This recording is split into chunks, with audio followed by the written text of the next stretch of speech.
An observation that I would like to point out is the choice of the parameter names. So here, for the setName method, I have decided to use the name n, the identifier n. However, when I have explained variables in the beginning of this course, I have stressed out the importance of using meaningful variable names. The reason why I haven't used a meaningful variable name in this case is that since the variable is already using a meaningful name here, and here, and here, I can't just use the same name here, like this. Otherwise, Java would do a self-assignment, which means that it would assign the value of this argument into itself. And it is for that reason that I have decided to set this to n. However, this doesn't mean that this is the correct way of naming parameters. If names which are not meaningful are used here, when invoking the methods from somewhere else, such as from this class, if you do p dot and write set, you will notice that here the parameters are using the same names as used in class person.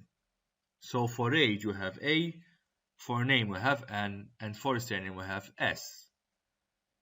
Obviously, a, n, and s are not meaningful variable names. So we should use meaningful variable names. And in this case, the only meaningful variable name is to use the name itself. So in order to do this, we require a mechanism to be able to distinguish between the attribute and the variable. For example, let me name this name. How am I going to distinguish between this and this? In Java, there is an easy way, and this is by using the keyword this. When we use the keyword this, we are referring to anything that is part of the class. So if, for example, here I write this.name, this phrase is referring to this attribute. So if I do this.name equals name,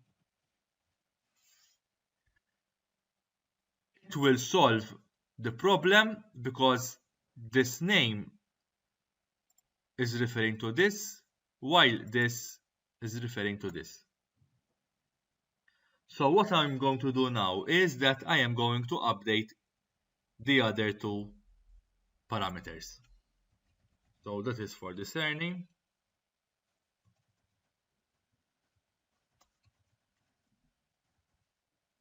And for the age.